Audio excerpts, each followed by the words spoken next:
एक बिल्ली और लोमड़ी में अच्छी दोस्ती थी। वो अक्सर एक साथ समय बिताया करते थे, साथ ही खेलते थे, एक साथ खाते थे और ढेर सारी बातें करके उनके दिन बड़े मजे से गुजर रहे थे।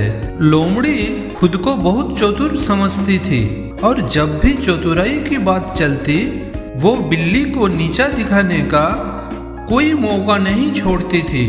बिल्ली को कभी कभी ये बात बुरी भी लगती थी, लेकिन दोस्ती के कारण वो उस बात को उतना ध्यान नहीं देती थी। एक दिन दोनों दोपहर के खाने के बाद एक पेड़ के छांव में बैठकर आराम कर रहे थे।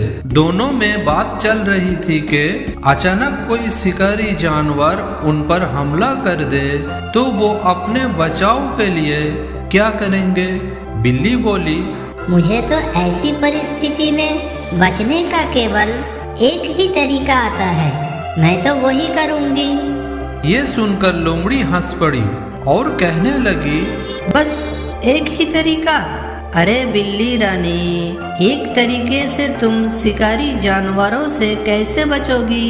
मुझे देखो, मुझे तो उससे बचने के हजारों तरीके आते हैं। तुम कहो तो तुम्हें भी एक दो तरीके बता दूं? बिल्ली बोली, नहीं, ज्यादा तरीके जानकर मैं क्या करूंगी?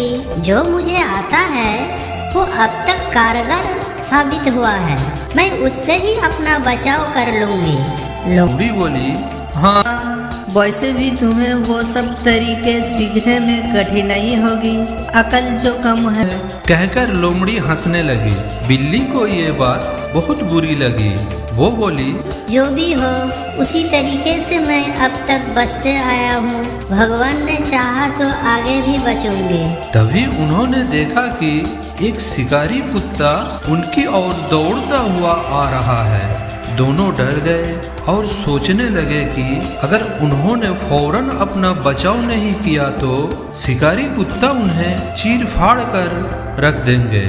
बिल्ली को तो ऐसी परिस्थिति में बचाव का एक ही तरीका आता था और उसने वही तरीका अपनाया। फौरन एक पेड़ पर चढ़ गई। हजारों तरीके जानने वाली लोमड़ी सोचती रह गई कि अब मैं कौन सा तरीका अपनाऊं। शिकारी कुत्ता निकट पहुंच रहा था और वो लोमड़ी तय नहीं कर पा रही थी कि कौन सा तरीका आजमाया जाए। इतने में शिकारी कुत्ता लोमड़ी के पास पहुंच गया और उसकी बोटी बोटी नोच डाली।